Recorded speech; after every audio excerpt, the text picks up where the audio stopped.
Bonjour et bienvenue sur GBM TV. Je vous salue de partout où vous trouvez. Une fois de plus, nous saluons la Écho de l'Église, une émission qui vous apporte très souvent les serviteurs de Dieu. Les lots, tous en Katia, Église Crisco. Oh, papa Bisso, comme on est papa Daniel Kabasele, ensemble avec mon confrère. Bonjour Jeff Rose Bambinga. Bonjour Joyce. Bonjour papa Daniel. Bonjour. Vous allez bien, j'espère. Très bien par la grâce de Dieu. Merci beaucoup. Les lots, tous développés thème Nabiso, comment reconnaître un vrai adorateur, n'est-ce pas papa Jeff? Oui, merci beaucoup maman Joyce. Donc, Toza, on a passé Nabiso autour Solanaye concernant comment reconnaître un vrai adorateur. Merci beaucoup papa Daniel Kabasele. Quelqu'un qui un peu au fond de la Crisco. Ezali Lingomba Oyo a visionné en Ango, Crisco et Bandi Wapi et puis jusqu'à présent, déroulement à Crisco et Zandegeni. Merci pour la question. Église Crisco, Ezali église communautaire et Bandi en 1978 na apôtre Aridas na moi sinae maman Cora Das et puis na moi nae Das John Das. Alors des bandaki na niveau international qu'à partir y a apôtre aux américains son âme repose en paix parce que c'est Akoufa. Maintenant aye koti que la Congolais na biso o yazaki na début à mission. En 1984, né Crisco Eye na Congo à travers le révérend Samuel Di Kanyakina. Ndé Azali maintenant apôtre Nabiso, ou Atikali Nabiso côté en Afrique centrale. Donc Yende Moutou Azo ko diriger Biso Awa. Alors, ils ont une église communautaire. Nous avons une presbytérie, Kabola ba région, nous avons Kabola région, Kabola ba région. Nous avons une presbytérie à Kitamongale, ma Oezali, presbytère to bishop Chisuku, Paul Chisuku, nous avons bishop Ozotala, Kitambo Nangalema. Alors nous avons un serviteur Nakati, ya église communautaire Crisco. Oui, merci beaucoup papa Daniel. Ce qui n'a pas Malamou, ça fait au moins une trentaine d'années déjà, parce que depuis Crisco commune à Congo. Papa Daniel, on va expliquer bisoument que obstacle parce que c'est pas facile. En vous voyant comme ça, aux années les aux jeunes, mais ngambu o charge o memi o na pour la musala nzambe o. La difficulté nous coûte inango pour les lots à paix, musala nzambe munene zo kamba to mon église pesa munene makasi. Bon, la difficulté ezalaka nango na ministère ezaki belé parce que ba père ba aîné na biso ils ont vécu ba difficulté ba moment très fort ezaki que ba mandako ko mona pe lokola ezosimba te mais avec Dieu ils ont basali biso que makambo c'est salamé c'est comme bien depuis que ba investir là comme pasteur na kate église c'est peine même ça fait pas même un mois mais j'ai travaillé déjà comme missionnaire dans cette église. Alors depuis 2009 qui apôtre a consacré un missionnaire et j'ai travaillé déjà à cette église. Je suis là depuis le commencement de l'église, l'église de Bandaki à Wanamadimba 9, Crisco. Alors, tout Bandaki a travaillé avec en collaboration avec le pasteur Moussoussou, Bazoya, tout ça, Moussala Nzambe et l'église Komi Oezali. Merci beaucoup, papa Daniel. Pour qui vous pouvez s'habiller sur ta verset, moi, quand ils ont levé l'adoration. Ah. Ce qui te peut sa verset sur l'adoration, c'est un verset zébélé, mais je préfère mieux à Jean 4, verset 23. Oyo Bible zoloba ngonga esi ekoki esi ebelemi oyo Nzambe azoluka les vrais adorateurs azoluka ba vrai ba adorateurs oyo bazoko adorer na solo pas les faux. Alors il est temps que Dieu cherche les vrais adorateurs. Donc Nzambe azoluka bato ba kongumba mele na esprit na vérité na âme pe na nzoto. Koyoka yo papa Daniel biso kenza mazulu kabaro ba adorer en esprit en vérité. Papa Daniel, musala nzambe oyo toyebi kenza musala moko eza facile eza pasi mingi. Est-ce que na Congo na biso to na Kinshasa na biso na lolenge oyo zo kambela église lelo to moni ya munene boye? Est-ce que vous reconnaître ou bien vous comprendre qu'il y a vraiment de vrais adorateurs qui vont adorer Nzambe? Mais quand nous avons bizaleli ba adorateurs za ndengeni poto meka un peu koyé ba po Maman Joyce. Oui papa. To mona ka même ba musicien ka ayemba ka mais o aza adorateur a ucha ba maboko bo. Na lingi un peu to sosola na mo muke. Pesa biso la vrai adorateur wana aza ndengeni ba critère na ye to etambolé na ezala ndengeni. Quand on dit, quand Bazolo Bella, moi je préfère mais je m'exprime à Lingala. Oui. Quand Bazolo Bella, adorateur, le vrai, au monde il a un caractère naïe, oye ba ina tamboli naïe, oye ba na entourage naïe. Donc aux la vrai, eza na kati ya motema mutu. Na motema mutu ndozo mona oyo azobimisa makamuni azobimisa ya malamu tu ya mabe. 1, 2. Eza mutu oyo azalaka toujours na présence ya Seigneur. Un vrai adorateur azalaka toujours pemeni ya Seigneur. Asalaka pona nzambe asalaka pona mutu te. Adoraka nzambe adoraka mutu te. Alléluia. Ozomona ke batu misusu azoloba ki aza adorateur mais aza ko adorer avec intérêt.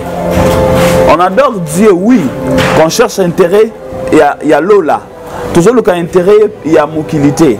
Donc adorateur azamutu o azoluka mbongote mais azamutu o azoluka que gloire ya Nzambe se manifester.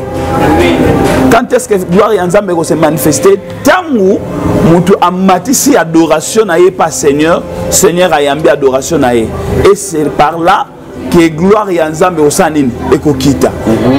Donc ce qui adoration na yo na forme mususu na kolobela que ceux qui adoration na yo ezo suka na par vie ezo kota na lié sainteté et les qui lié sainteté qui na lié très sainteté donc adoration na yo eza nil au Bible lobby na 1 Corinthiens lobby eza lokola makelele ya basembal donc mutazo beta na e sembal nzanza mais ça perce pas ils ont percété donc il faut adoration l'ongwana par vie et continuer à lier ça et l'ongwana lier ça et qu'on a lié très saint et wa place nzambe avandi azo yo ka sengo minko sola na yo olobi que il faut adoration et l'ongwana pèse moi ba critère ya etambole l'ongwana boyeke na l'ongwana par vie et que boye comme tu na lié très saint papa Daniel na Kinshasa na biso parce que tous na Kinshasa to la Kinshasa na tangi na tsengi te otangi la biso banani o badora Nzambe mais au moins est-ce que na ndengo yebeli musala na yo ndeza bakambaka ozo mona vraiment qu'il y a d'autres serviteurs de Dieu bazo ko adorer Nzambe na ndengo o lobeli biso to il y a d'autres serviteurs de Dieu bazo ko adorer Nzambe bon parce que moi je me demande au frère Moussa Yembi par exemple Nzembo ya Libala je sais pas il adore sa femme il adore Dieu là c'est un peu compliqué ah na oka frère Moussa Yemba Nzembo que non chérie tout ça attends une fois même combo ya ndeko mwasi après tu veux comprendre que non moi soit dans temps on est avec mwasi na bon est-ce que azo ko adorer Nzambe azo ko adorer chérie na yango est-ce que li sous la place wana te il faut que le peuple de Dieu sache que ezana na nzembo ya adoration pour na ko adorer Seigneur ezana nzembo ya action de grâce ezana nzembo ya louange pour na ko louer Seigneur ko sa Seigneur oyo azali ezana nzembo oyo que mutu azo pesa azo miyembela par rapport ya ba bienfait au Nzamba salelié donc eza na différence donc tant mutu aza ko adorer Seigneur oui na Congo il y a aussi de vrais adorateurs au baza ko adorer Seigneur na esprit sauf que mutu aza mutu nzoto eza ya bato eza ba faiblesse nango mutu akokoya mutu akobosa na kosambela mutu akosala mais un vrai adorateur a qui jamais obosa na kozapemena na papa na ye un vrai adorateur a qui jamais ko yembela Nzambe nzembo oyo ezoko mema gloire ezopesa gloire na Nzambe. Vous comprenez? Il y a une chose que Batou Bazo comprendre, que Batou Bazo l'ingopé sa honneur et pas à Batou, ou l'ingopé sa honneur et pas Nzambe. Merci beaucoup, Papa Daniel. Bien, on a eu les autres, ça fait tout ce maïe, les belés. qu'on peut faire une différence entre adoration et louange? Adoration, na différence entre adoration et louange. Louange est à cause de ça. Sa action de grâce kokumisa nzambe na ba bien fait oyo asali. Adoration eza kongumba mela nzambe kotalisa nzambe ke oyo nga nazali eza yo. Donc nyonso eza na mokili eza yo. Donc nyonso tozomona yo nde mutu ozopesa biso. Alors kotalisa nzambe ke ko adorer nzambe koyebisa ye yo nde okoki. Par exemple ya histoire ya mwana mwasi oyo azaki na perte de sang.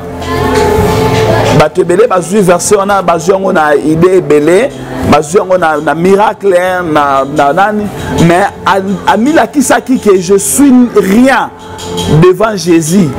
Elle disait d'elle-même que soki na simbi kaka elamba ya Yesu je serai guéri. Donc tozwi yango na forme d'adoration amikitaki na se pour que asimbe elamba ya Yesu pour que Yesu asani a se manifester. Alors les vrais adorateurs ou les vrais adorateurs pardon eza bato yo bayebi komi kitisa tango mikitisi alors les adorations matié par Seigneur a eu place na place na yo. C'est un peu ça. Na yo kindengo lobi. Siko moi mutungisi muteza kati na biso toni koyeba pona koyeba siko vrai adorateur parce que na etambola Jésus moko azali kotambola en tout cas soto landi bien Jésus azali plus que vana bato mabe. Mais ko vana bango ya za osala mabe te mais azali ko te bango po bongola mitema bakoma bato ya malamu.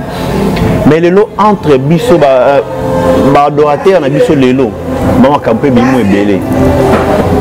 Surtout to yeba vrai adorateur en azal ndengeni parce que pesi biso ba critère mais ce que to yeba azal ndengeni po biso to za na miso ya nzoto bino bato bozwi chance ya kozala basali ya nzambe lobela bino biso za biso ba pandisa na okuta na musa senga za adorateur oui c'est bon est-ce que vraiment za pour na yeba siko qui a vrai adorateur na yeba par rapport ya nini ya izaleli naye evangeli naye etamboli naye to na évité ce critère ni oyo européen ça biso ko ezala la sécurité pour na biso pour na oyeba vrai adorateur wana pour que découvrir oyo aza vrai oyo aza faux.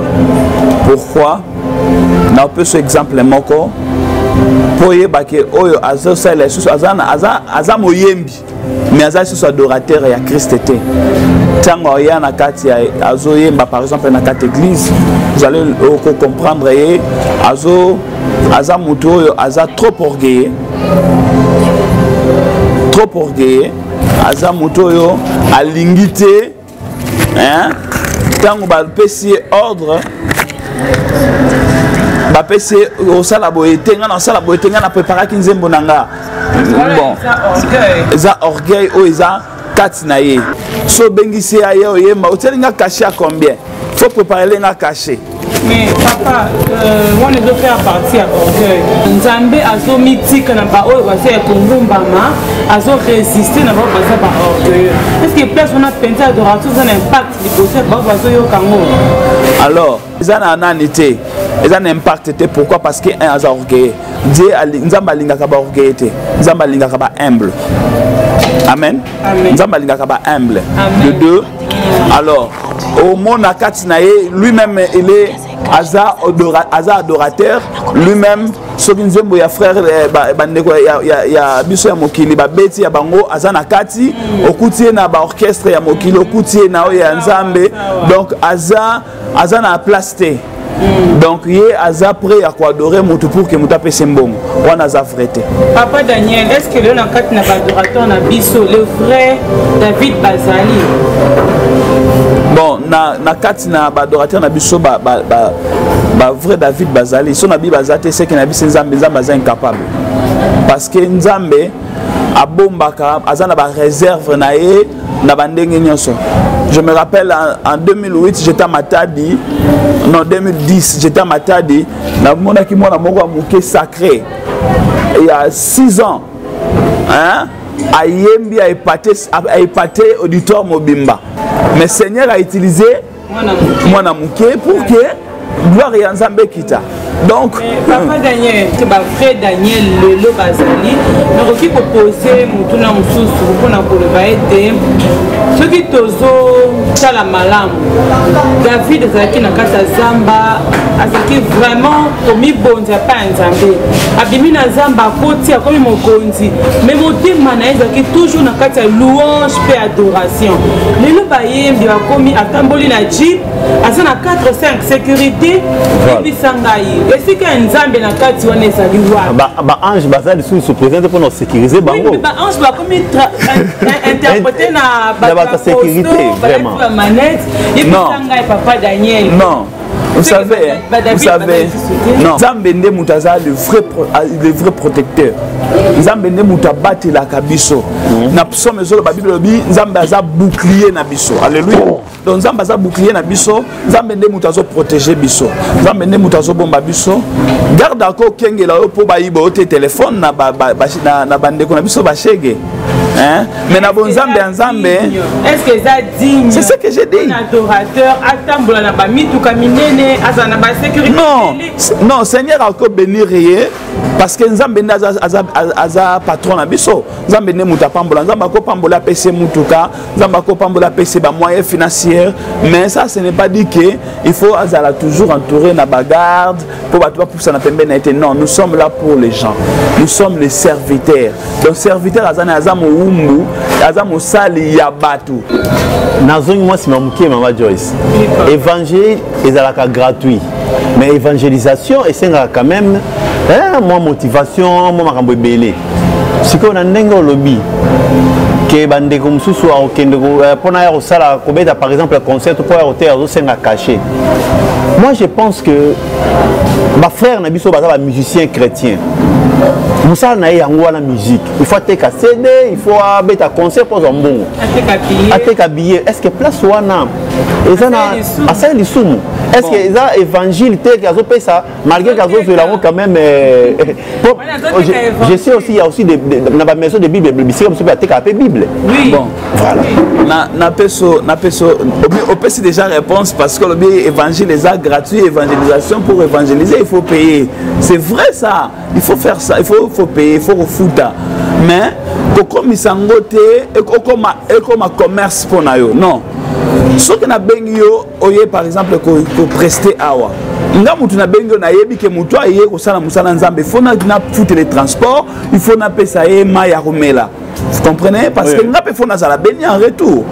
Alors, et comme si une obligation, c'est comme obligation de comme mabé, bako ça la CD, qu'on a pas produire pour que ça la il faut un bon webima, il faut que ça la alors il faut payer ça pour que bate ka ba CD na bango, là c'est normal pour et permettre même une moyenne.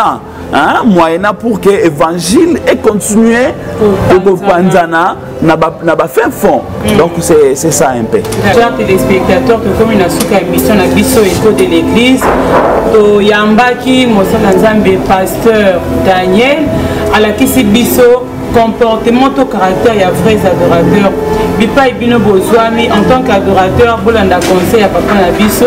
Papa Jeffrey, je pense que comme Nasuka. Oui, merci beaucoup. Moi, je remercie Batwa Rolanda Bisso. Je remercie aussi le pasteur Daniel pour Nandenga Bibiso. Et puis, Lingomba Nae Mubimba. Ozo Kamba, quoi. Lingomba Seigneur. Non, oui, Lingomba Ozo Kamba. Au Seigneur, apprécié grâce à Okamba. Vraiment, merci beaucoup, papa, pour la précision. Bande Onabiso, Tozali. Tozana bisika ou tozo yamba batunyo surtout o ba rozala intéressé pour na koya ko joindre biso ba numéro na biso ezala na bo benga biso to yamba bino et puis bo solo la peka ndé papa Daniel solo na biso. Merci beaucoup, à la prochaine fois Mama Joyce. Oui, papa Jeffrey avant to panzana to sanga couper sa mbote na ba o ba soutenir bisoté na pesi ba mbote belé na maman Lisa Marcus depuis France, maman Mami Bokechu, na pesi ba mbote belé na Queen Mada na États-Unis, maman Karine, maman Bijou à partir ya Gabon, maman Laetitia, na pesi papa Remambote, monsieur Lavoisier Binumbi, na pesi ba mbote belé d'abord na direction technique na biso, na pesi mbote na famille na Mobimba et puis pour na pesi ba mbote na ba kambi na ngai nyonso Kobandana coordination pasteur Raphaël Vougou, pasteur Adelbert Moubobo, presbytère Tchissoko Paul, presbytère Nanganyoso, pasteur Nanganyoso, vous êtes nombreux. Je vous dis merci et bonjour. Que Dieu vous bénisse, mon Père. Merci à nos collaborateurs Nanganyoso et na pesi bino nyonso mbote na bato bozola na ngai nzambe apambola bino nzambe apesa bino na pesi na zi occasion pour na kolobake na bato nyonso bazola na ngai na pesi mbote pe na mwasi na ngai eseke bana Seigneur apambola bino na lingi na ebisa bino ke le 9 mars tozala pe na activité les vrais adorateurs 4 nesikoyo venez nombreux.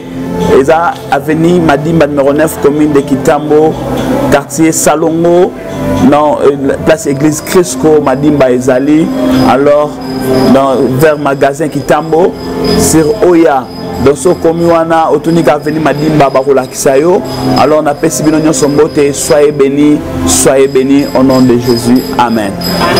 Merci pour la présence Nabino. Merci parce que vous disposez de temps pour na koyamba biso. En tout cas, na sepeli pour Nabino et na ba prochaine activité na ozanango na kobengi sabino pour que vous assistez na quatre église. Que Dieu vous bénisse abondamment. Merci.